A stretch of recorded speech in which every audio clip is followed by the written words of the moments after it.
This is A News. I'm Bakhtiar Sanov. Let's see the top stories.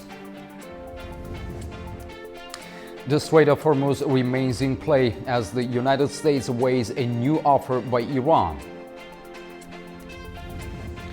Israeli strikes killed 14 people in Lebanon amid a fragile ceasefire.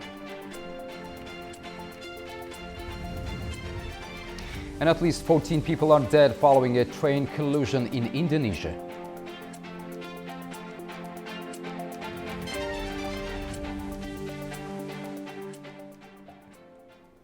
Tensions remain high as the United States and Iran clash over how to end the war. Washington demands immediate nuclear concessions, while Tehran wants talks delayed. With global powers involved, the Strait of Hormuz has become the key flashpoint in fragile peace efforts. US President Donald Trump discussed a new Iranian proposal on ending the war with Tehran with top national security aides on Monday. White House Press Secretary Caroline Leavitt confirmed the meeting, but did not comment on the proposal itself. The proposal was being discussed. I don't want to get ahead of the president or his national security team. What I will reiterate is that the president's red lines with respect to Iran have been made very, very clear, not just to the American public, but also to them as well.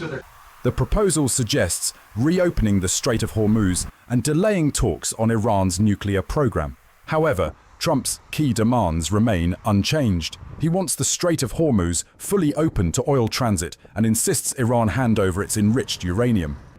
US Secretary of State Marco Rubio said in an interview to Fox News that Iran is using threats to disrupt shipping through the Strait of Hormuz as an economic nuclear weapon. He also marked Tehran is trying to pressure other countries while delaying negotiations over its nuclear program. Look what they've done with the Straits. Great example. The Straits is basically the equivalent of an economic nuclear weapon that they're trying to use against the world. And they're bragging about it. They're putting up billboards in Tehran bragging about how they can hold 25% or 20% of the world's energy hostage. Imagine if those same people had access to a nuclear weapon. They would hold the whole region hostage. Iranian sources say Tehran's plan would postpone nuclear discussions until the war ends and shipping disputes in the Gulf are resolved. Iran's UN ambassador, Amir Said Iravani, reinforced Tehran's stance, stressing the importance of the Strait of Hormuz. Iran is not a party to the 1982 UN Convention on the Law of the Sea. Accordingly, it is not bound by its treaty-based provisions except to the extent that specific rules reflected therein are universally recognized as customary international law.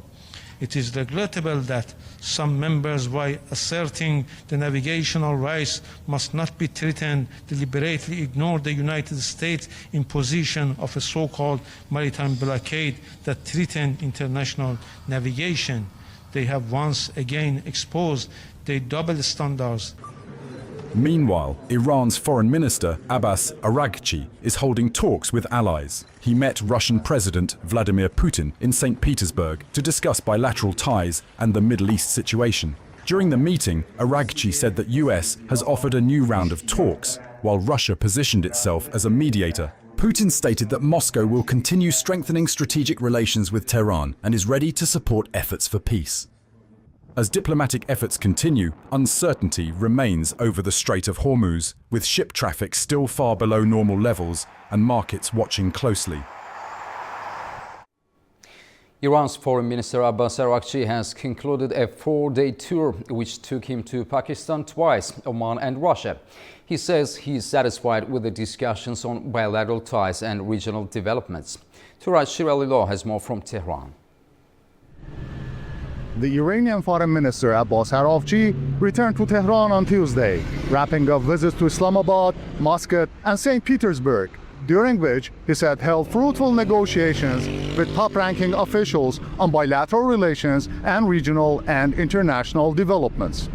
During the 4-day tour, which started last Friday, he visited Pakistan 2 times, discussing latest regional developments, including the Iran-US standoff, during which he reportedly sent Tehran's proposal to end the military conflict by postponing the nuclear issue. In a post on X following his meetings with Russian President Vladimir Putin and Foreign Minister Sergei Lavrov, he hailed depth and strengths of a strategic partnership between Iran and Russia. Araghchi said, as our relationship continues to grow, we are grateful for solidarity and welcome Russia's support for diplomacy. Iran's top diplomat also expressed satisfaction with the meetings in Pakistan and Oman, which have been functioning as mediation channels between Iran and the United States. In remarks in St. Petersburg, he said, the visit to Pakistan was a very good one, with good consultations, during which a review was made of what had happened and under what conditions the Iran-US negotiations could resume.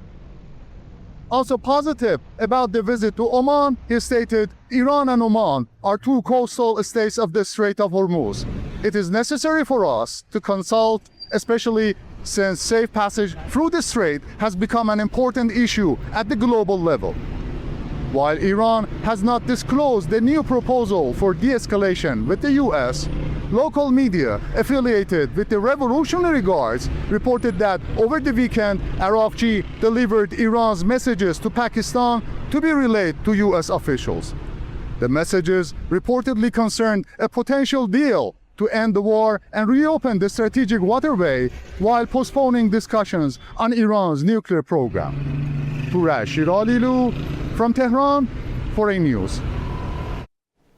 Japanese Foreign Minister Toshimitsu Motegi met his Australian counterpart Penny Wong in Tokyo on Tuesday, as stalled Iran-US peace talks continue to raise concerns over energy supply chains in the Asia-Pacific region.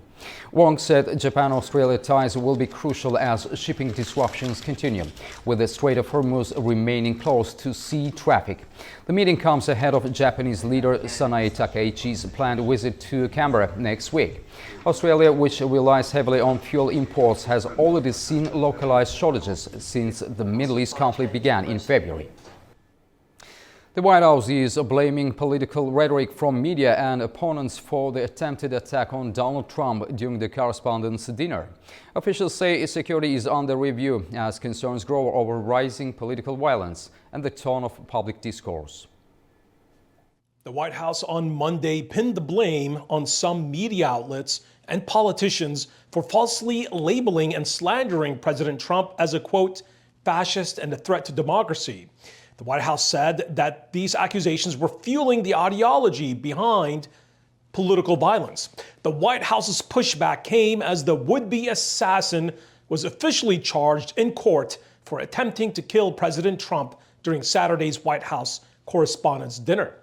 Trump administration spokeswoman Caroline Leavitt said that this third major assassination attempt against President Trump shows that no other president in history in the United States has faced such continuous serious attempts on his life. Senior Trump administration officials say that Democrats and the media are largely to blame for the state of political violence in the United States. Acting Attorney General Todd Blanche called for an end to the rhetoric that's fueling political violence, and he suggested that many members of the media had been complicit. I want to make this clear. This man was a floor above the ballroom with hundreds of federal agents between him and the President of the United States.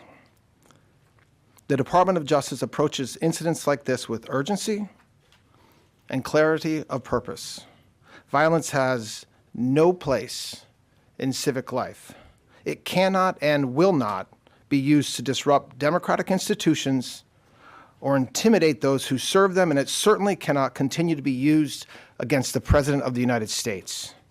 The White House met with the leadership of the Secret Service and the Department of Homeland Security on Monday to discuss the assassination attempt at Saturday's Correspondents' Dinner. The meeting has been earlier described as needed to review protocols and practices for major events that include President Trump. There are several high-profile events that President Trump is set to attend in the coming months, with large crowds, and a major review of security protocols for the president is expected for such large events in the future. I'm Ube Shabander, A News, Washington. Israel Defense Forces says it launched airstrikes on more than 20 Hezbollah targets in eastern and southern Lebanon. The strikes hit weapons storage sites, rocket launchers and other military facilities. Prime Minister Benjamin Netanyahu said Israel has the right to carry out these attacks under the ceasefire and added that disarming Hezbollah is key to any future talks, possibly with US help. Hezbollah leader Naim Qassem rejected direct talks with Israel, saying the group will not give up its weapons and warning that Israeli forces will not stay on Lebanese land as tensions continue to rise. Ukrainian drones have reportedly struck Russia's Tuapse oil refinery on the Black Sea coast, according to authorities. Regional officials said falling drone debris triggered a fire at the refinery. The attack is the latest in a series targeting the Rosneft-owned refinery and nearby port infrastructure. The refinery halted operations in April after previous strikes.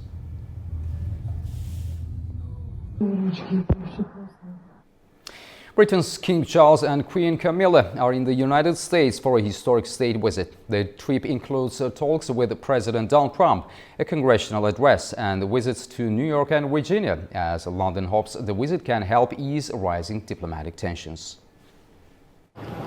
Britain's King Charles and Queen Camilla have arrived in the United States for a historic state visit, landing at Joint Base Andrews before heading to Washington. They were greeted by officials and British Embassy staff and received flowers from children of British military families before proceeding to the White House. President Donald Trump and First Lady Melania Trump hosted the royal couple for a private tea at the White House. The visit marks the 250th anniversary of US independence and the first by a British monarch in 2 decades. The White House agreed that any meeting between King Charles and President Donald Trump would be held off camera, avoiding a potentially awkward public exchange. With tensions rising over criticism of the Iran war from Prime Minister Keir Starmer and Chancellor Rachel Reeves, the UK officials are also hoping the King can help ease some of Trump's more aggressive rhetoric. King Charles is expected to address the US Congress on Tuesday, only the second time a British monarch has done so. The programme also includes commemorations in New York for 9/11 victims and meetings on conservation work in Virginia. 2 trains have collided in Indonesia, leaving at least 14 people dead and dozens of others injured. The incident has forced a temporary suspension of long-distance train services to and from the capital, Jakarta. At least 14 people have been killed and more than 80 others injured after 2 trains collided in Indonesia's city of Bekasi on Monday. The incident occurred at Bekasi train station, involving a commuter line and a long-distance train. Officials say a taxi appears to have clipped the commuter train at a level crossing, causing it to come to a standstill on the tracks, where it was then struck by the long-distance service. Witnesses recalled the moment of impact. I was getting out of the train. Luckily, I was going out. When I was on a call with my husband, I said, "Please pick me up here at East Bekasi station because there's a problem in front of the train. It's stopping." I haven't even finished with the call and the trains collided. Rescue teams were at the scene using angle grinders to cut through the metal framework of train compartments where commuters were trapped but still alive. Locals also joined in the rescue efforts. Rescuers came an hour or an hour and a half after it happened. Around that time, evacuation started. Because security officers didn't dare to rescue, they're afraid of making errors. So we locals took pity on the ones being stuck, and our friends, we carried dead bodies. There were a lot of victims. We didn't know who's who. The dead were carried up the platform. The collision forced a temporary suspension of long-distance train services to and from the capital, Jakarta. Train accidents are not uncommon on Indonesia's rail network. In 2024, several people were killed when 2 trains collided in a rice field in Cicalengka. And in 2015, a passenger train hit a minibus at an unguarded crossing in West Java, killing 18 people. An investigation into the cause of the latest incident is being conducted by the rail operator and Indonesia's National Transportation Safety Committee. A small aircraft crashed southwest of South Sudan's capital, Juba, on Monday, killing all 14 people on board, the country's civil aviation authorities said. The aircraft was flying from Yei to Juba International Airport when it lost contact with air traffic control shortly after takeoff. Authorities say the plane went down less than an hour into the flight, carrying 13 passengers and one pilot. Bad weather and low visibility are believed to have contributed to the crash. Recovery teams have faced difficult conditions reaching the remote site, and efforts are underway to recover and transfer the remains. The distribution of consumer hygiene products around the world may be impacted by the ongoing conflict in the Middle East. One major consumer group is already seeing shoppers turn to cheaper alternatives.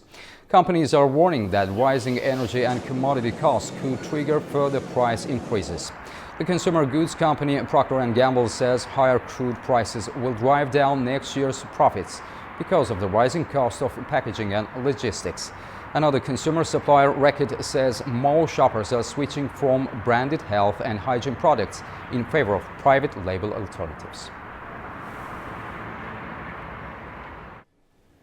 With the 2026 FIFA World Cup fast approaching, concerns are growing that rising costs could keep many fans from making the trip. Ticket prices and transport costs are emerging as major barriers. A European football supporters group says some fans are already reconsidering their plans, citing high prices as a key factor. Football Supporters Europe says costs have risen well beyond what was initially stated during the joint bid by the US, Canada and Mexico, leaving some fans feeling misled. It was a big shock when the prices came out. It was a big shock for everyone who thought about going to the World Cup. Extraordinary high prices. Then we have a resale platform with no limitation on the prices, so that people will buy tickets to make a fortune with it and just keep on them and hoping that people buy to even more inflated prices. So I think a lot of people actually made a decision not to go to the US due to the pricing alone. For the final match at MetLife Stadium in New Jersey, ticket prices range from just over $2,000 to more than $6,000, far higher than the 2022 World Cup final in Qatar. Additional costs are also being driven by FIFA's official resale platform, where service fees apply to both buying and reselling tickets. Transport is another concern. Earlier, host countries included provisions for free public transport for ticket holders, but that has not materialized. I think with the transportation and the high tickets for transportation, fans now are in the middle of a bit of a conflict of the government, FIFA, and then the host cities, something fans can't do anything about.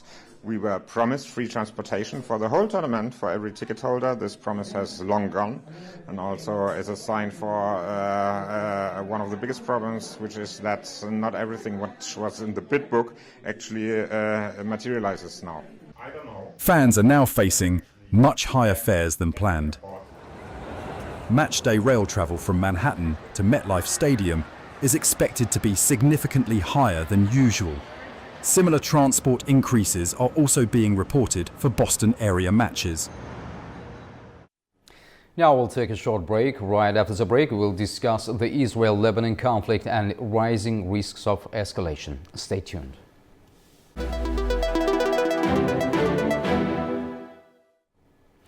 Welcome back to A News. Our top story for discussion. Tensions are once again escalating along the Israel-Lebanon border as Israel expands its military strikes into eastern Lebanon's Bekaa Valley, marking a significant shift despite a fragile U.S.-brokered ceasefire that took effect earlier this month.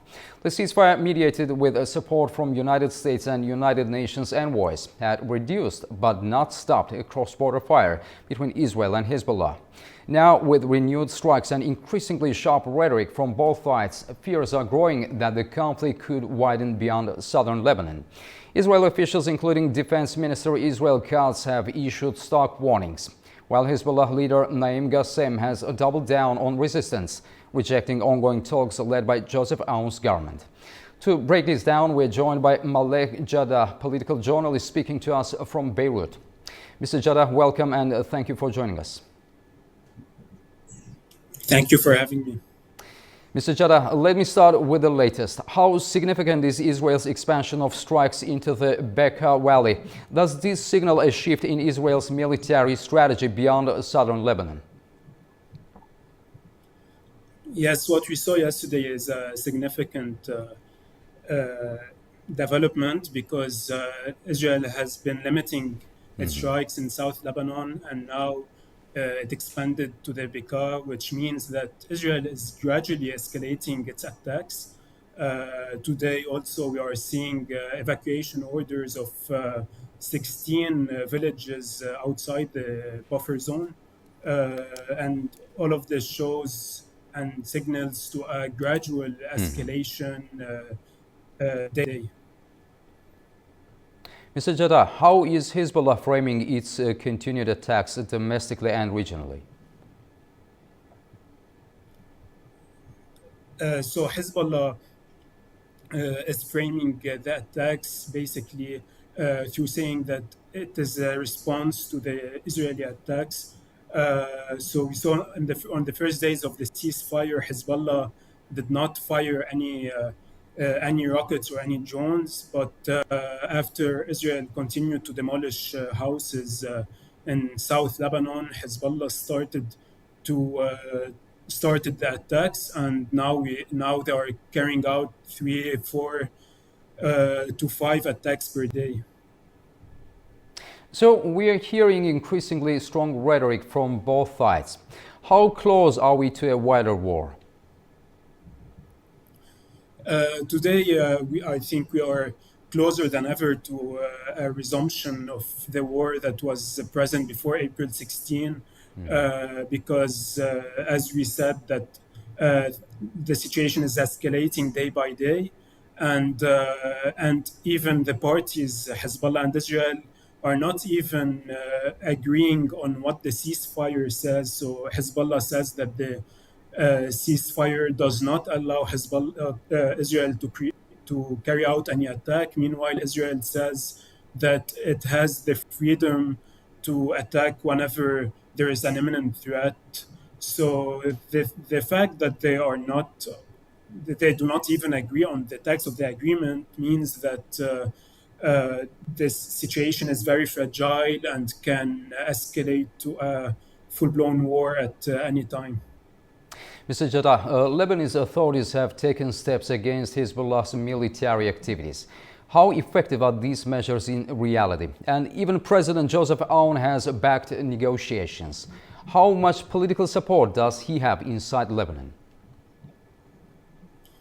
Yes, so the disarmament plan of the Lebanese army was going according to plan, but the war started and the Lebanese army had not achieved yet because the process needs a lot of time. It cannot be done overnight. The Lebanese authorities repeatedly said that to disarm Hezbollah in the entire Lebanese territory, it cannot be done in a few months. So when the war started, the mission became very much more complicated because of the strikes and the attacks. And now, so the plan is basically kind of on hold. And regarding the negotiations between Lebanon and Israel, so most of the Lebanese political parties support these talks, except for the Shiite parties, which are Hezbollah and the Amal movement. As for the Lebanese population, it is a bit difficult to assess how many people support or how many people object, because these parties, at the end of the day, they do not necessarily mean, it does not necessarily mean that the majority of the Lebanese approve of these direct negotiations. This require more of a survey. In your view, what role is Iran playing behind the scenes in shaping Hezbollah's position? Sorry, I couldn't hear you. Can you repeat? In your view, what role Iran is playing behind the scenes in forming the Hezbollah's position? We saw on this war that Iran actually has more control over Hezbollah than before, especially after the assassination of Hezbollah's leaders in the 2024 war, including Hassan Nasrallah. Iran's grip over Hezbollah has increased, and basically now the IRGC is now in control of the important decisions that the party takes. So actually, Iran is for sure backs Hezbollah's decision to retaliate to Israel's attacks in Lebanon, and Iran also backs Hezbollah's opposition to the negotiations that the Lebanese government is conducting. Mr. Jadah, how are civilians in Lebanon, especially in the south and Bekaa, coping with this renewed escalation? Yeah, Lebanese civilians today, especially in the south, they are living a very difficult moment, especially that they are moving back and forth to the south, then leaving again, then going back. Depends on each day how the situation is. So, for example, 2 days ago, many who returned to the south left again due to Israeli warning orders, and also a lot of people did not go back to the south because of they are afraid that the war might restart at any moment. Malek Jadah, political journalist, joining us from Beirut. Thank you for your insights and for being with us. Thanks a lot. Thanks a lot. Thank you. After the break, we'll take a look at the key stories shaping the region.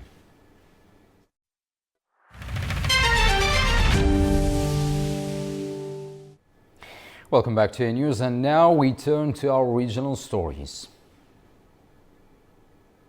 Afghanistan says Pakistani mortar and missile strikes have killed 7 people and wounded at least 85 in Kunar province, marking the first major attack since recent peace talks. Officials in Kabul say the strikes hit civilian areas, including a university in the provincial capital Asadabad, with women, children and students among the wounded. Pakistan has denied targeting the university, calling the claims false and insisting its strikes are precise and intelligence-based. The incident comes just weeks after China-mediated talks aimed at easing tensions between Afghanistan and Pakistan, which have been locked in months of cross-border violence. UNICEF has warned that Afghanistan could face a shortage of more than 25,000 female teachers and health workers by 2030 if restrictions on girls' education and women's employment continue. The agency says the crisis is already affecting children's access to schools and healthcare, while weakening the country's economy and essential services. Our correspondent Tamim Bahi says more from Kabul.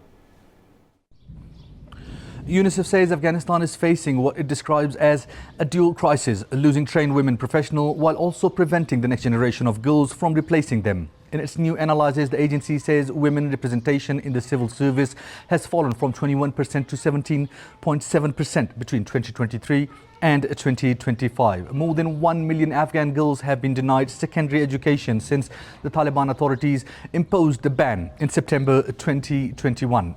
UNICEF warns that if the ban remains in place until 2030, more than 2 million girls will have been deprived of education beyond primary school.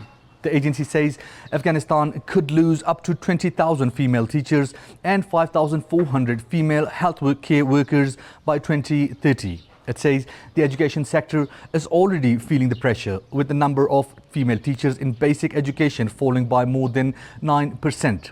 From nearly 73,000 in 2022 to around 66,000 in 2024. The health sector could also suffer as many women in Afghanistan rely on female medical staff. UNICEF says the restrictions are also costing Afghanistan around $84 million a year in lost economic output. Afghan authorities have not yet commented on the UNICEF analysis. However, UNICEF Executive Director Catherine Russell has urged the de facto authorities to lift the ban on secondary education for girls, saying Afghanistan cannot afford to lose future teachers, nurses, doctors, midwives and social workers. Tamim Bahis in Kabul, A News. Pakistan and China are looking to deepen ties following the arrival of Pakistani President Asif Ali Zardari to the Asian nation, where high-level meetings are being held. Our correspondent in Beijing brings us more. Pakistani President Asif Ali Zardari is on a week-long official visit to China, focused on deepening strategic ties and expanding economic cooperation. Since arriving, he has held high-level meetings with Chinese leaders and senior officials and has also engaged with provincial authorities and industry representatives to explore regional-level collaboration. During the visit, both sides have signed a series of agreements and MOUs spanning agriculture, desalination, green technology, and industrial cooperation, showing efforts to widen the scope of engagement beyond traditional sectors. Talks have centered on trade expansion, investment facilitation, and advancing infrastructure and connectivity under the China-Pakistan Economic Corridor. There has also been an emphasis on cooperation in areas such as renewable energy, food security, and technology transfer, reflecting evolving economic priorities. In the coming days, Zardari is expected to continue meeting with senior Chinese leadership, corporate stakeholders, and financial institutions, with a focus on accelerating key CPEC projects, enhancing energy partnerships, and boosting industrial and export-oriented collaboration. Regional and global issues, including Middle East stability with the ongoing US-Iran war, have also been discussed in general terms, with both sides reiterating support for dialogue and peaceful resolution. Further agreements and joint statements are anticipated as the visit progresses, reinforcing the long-standing all-weather strategic partnership between the two countries. Manu Martin, A News, Beijing. A new chapter in Central Asian energy cooperation. Kazakhstan has ratified a trilateral agreement with Azerbaijan and Uzbekistan, setting the stage for a major push into renewable electricity, green hydrogen, and cross-border energy exports. The deal, first signed in Baku, now carries full legal force, and its implications could reach well beyond the region, all the way to European energy markets. Our correspondent reports. Kazakh President Kassym-Jomart Tokayev has signed a law ratifying a strategic partnership agreement on green energy production and transmission between Azerbaijan, Kazakhstan and Uzbekistan. The text of the law has already been published in the official press. The agreement was originally signed by the leaders of all three nations in Baku in November 2024. Now, with the ratification complete, it carries full legal force. At its core, the deal is a broad framework for regional clean energy cooperation. The three countries plan to jointly develop renewable electricity, launch export projects for green hydrogen and ammonia, and set clear technical and commercial terms for cross-border energy transmission. The goal is to build the infrastructure needed to deliver that energy to Europe and beyond. Modern energy-efficient technologies are also on the table, along with plans to expand domestic energy networks. One of the most notable elements of the agreement is the possibility of connecting to the Black Sea submarine power cable. If that happens, it would open a direct energy corridor from Central Asia all the way to Europe. On the governance side, the steering committee will be set up with equal representation from all three parties, meeting at least twice a year. A working group will handle the annual cooperation plans. The agreement also includes provisions on data confidentiality and a clear mechanism for resolving disputes through consultations and negotiations. Fariza Kalimurzina, Almaty, A News. The second day of the Economic Cooperation Organization events in Shusha was marked by high-level discussions on key tourism priorities and regional cooperation. Our correspondent in Shusha brings us more. Today marks the second day of events in Shusha as part of the tourism capital of the 2026 of the Economic Cooperation Organization. A meeting of the ECO high-level expert group on tourism is taking place, bringing together delegations, tourism experts and officials from member states. Speaking to us, Asad Majid Khan, Secretary General of the Economic Cooperation Organization, highlighted the role of Shusha in the regional tourism development. Well, first of all, let me say that as Economic Cooperation Organization, as the Secretary General of ECO, we are very grateful to Azerbaijan for hosting this very important event, which involves not only the declaration of Shusha as the next tourism capital for ECO for 2026, but it also is an occasion to host the ECO, 7th ECO Tourism Ministers meeting.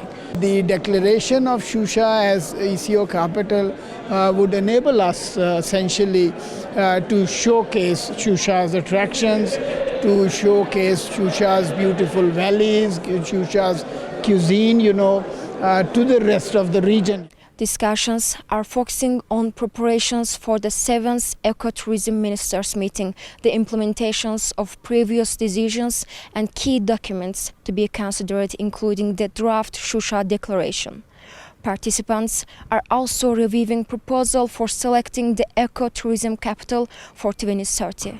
The events follow yesterday's official opening ceremony, which featured concert program with works by Azerbaijani composers. We will continue to follow developments from Shusha. I'm Chimnat Shahlar with Nijat Kasımov, reporting from Shusha for A News. A memorandum of understanding has been signed to establish the IE Hub for Leadership and Innovation in Azerbaijan.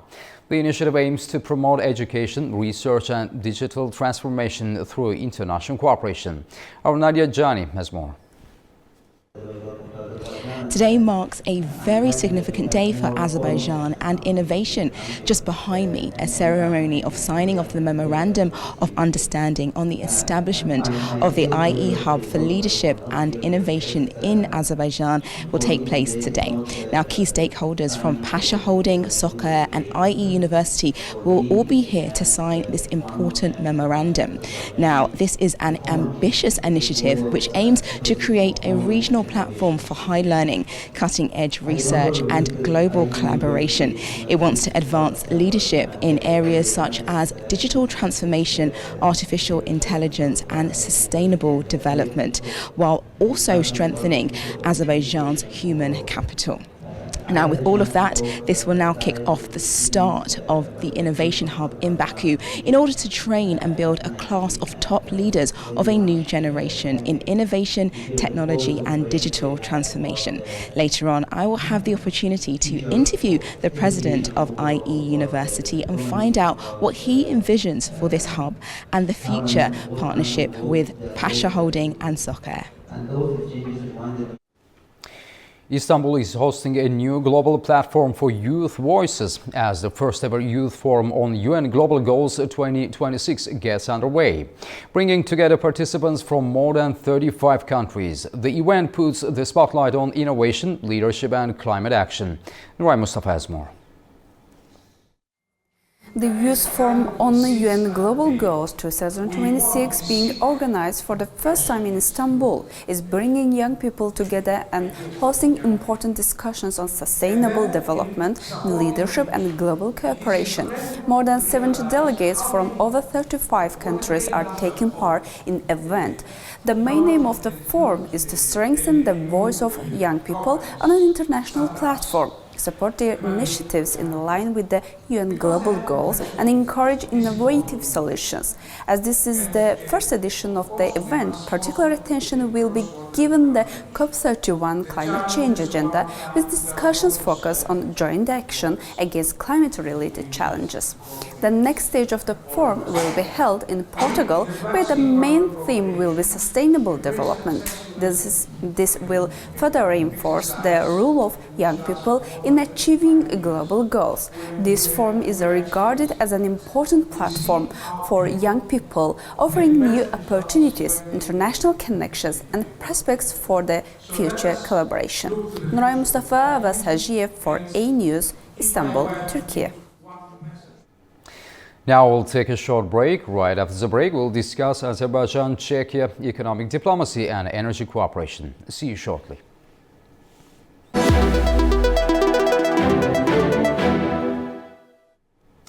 Welcome back to A News. Azerbaijan is stepping up its economic diplomacy, deepening ties with European partners through strategic investment and energy cooperation. At a high-level business forum in Gabala, President Ilham Aliyev and Czech Prime Minister Andrej Babiš signaled a new phase in bilateral relations, focused on energy security, infrastructure, defense industry cooperation, and post-conflict reconstruction. The forum comes at a time when Europe is actively seeking diversified energy supplies amid ongoing geopolitical uncertainty, making Azerbaijan an increasingly critical partner. With Azerbaijan already supplying a significant share of crude oil to Czechia and expanding its natural gas exports to Europe via the Southern Gas Corridor, both sides are now exploring long-term contracts, joint ventures and investments in renewables, transport and manufacturing. Beyond energy, cooperation is expanding into defense cooperation, smart infrastructure, and the reconstruction of Karabakh and East Zengezur, regions opening up to international investment following years of conflict. To unpack the broader implications of this growing partnership, I'm joined by Nadima Rahimli, Vice Chair of the For Social Welfare of Citizens Public Union, joining us from Baku. Ms. Rahimli, welcome and thank you for being with us. Thank you for having me here. Ms. Rahimli, how significant is this Azerbaijan-Czechia Business Forum in terms of elevating bilateral economic relations? And also, we heard strong messaging from both leaders. How likely is it that these discussions will translate into tangible investments? Yeah, thank you for the question. Yeah, as we see that this forum, this meeting by the leaders of the both countries, by the President of Azerbaijan Republic and the Prime Minister of Czechia, by being led by these leaders, it gives us messages of its importance, first of all. And of course, till now, Azerbaijan and Czechia had different relations on different sectors, but here it's mainly focused in the economic cooperation, this forum, and it also delivers a message that Azerbaijan's economy, how Azerbaijan's economy is growing up. And also, not just economy, I would like also to mention that it's the first visit of the Prime Minister outside of the European Union to Azerbaijan. I think that is also significant for our country, for Azerbaijan, as well as for Azerbaijan and Czechia relations here. And generally, if we consider this meeting and the messages that was delivered by leaders of both countries, we think that it gives us this cooperation, Azerbaijan and Czechia cooperation now is in the transition from political dialogue to more deepened economic cooperation, let's say. Ms. Rahimli, energy remains central. How does this partnership fit into Europe's broader efforts to reduce dependency on limited energy sources? The good point was mentioned by the Prime Minister of Czechia regarding the Green Deal, European Green Deal. He mentioned that in different meetings in the European Commission. He has also addressed different letters to the heads of the different countries of the European Commission. So there is seems that there is a shoe on the European Green Deal, as they wanted to reduce the fossil fuels, as they wanted to increase the natural resources, to usage of the natural resources, but at the moment its let's say execution is not going on the as they wanted to do it. So, and of course it influences in some negative ways to different parts and also to the citizens of European citizens as well. So here Azerbaijan's role here, it was mentioned that Azerbaijan have delivered them the main part of the crude oil was supplied by Azerbaijan. But besides it, Azerbaijan's role in the natural gas and the green energy sector, I think that it will somehow let Czechia as well as other European countries in future, of course, as Czechia's cooperation will be successful. I believe that other European countries also will be will want this cooperation between with Azerbaijan, and of course, this cooperation with Azerbaijan will give them. Of course, Azerbaijan cannot supply all the energy, let's say, energy sector, natural gas, but of course, it will help them to reduce their over dependence on other countries and over dependence on other, let's say, companies which are not so reliable, or which are at the moment they are in the war situation. So Azerbaijan's role here with Czechia and as well as with other European Union countries are very important. Regarding the development of renewables in Azerbaijan, how realistic is the country's plan to reach 8 gigawatts of renewable capacity by 2032? As it was mentioned by the President of the Republic of Azerbaijan, that now we are started this process. The main thing, of course, maybe it's planned to achieve in 2032, but maybe not fully, but at least it was started, and we do believe that it's realistic here. Why? Because Azerbaijan has first of all, Azerbaijan has a good execution of the words that they have taken, that they have signed, first of all, and also we have strong solar and wind potential, especially in Karabakh region, in Eastern Gezur, and in Caspian region as well. And I think that as well as a good partnership with the international energy firms will help to achieve this by 2032. Maybe not fully, but at least that the majority part of this will be achieved. So, defense industry cooperation was also discussed at the business forum. What are the strategic implications of joint manufacturing in this sector? Yeah, in defense center, Czechia was one of the, in 1940s, it was the first country which was supplying, which was manufacturing different defensive system. And as we see that at the moment, like, everywhere the wars are going on, Azerbaijan have been suffered from it, from the war situation. And also, but of course, we don't know what's going to happen, let's say, some other day. But we should, as a country, as Azerbaijan, we should also needs self-sufficiency in the defense, and also Czechia being very important partner here, as they have the good manufacturing, defense manufacturing, let's say, different equipment and so on. We think that the cooperation in defense system is very important as well, and we will also get our whatever we want from them, and also they are able to supply this defense, let's say, defense equipments to Azerbaijan. Ms. Rahimli, the Middle Corridor and East-West connectivity were also highlighted at the forum. How does Azerbaijan position itself as a regional logistics hub?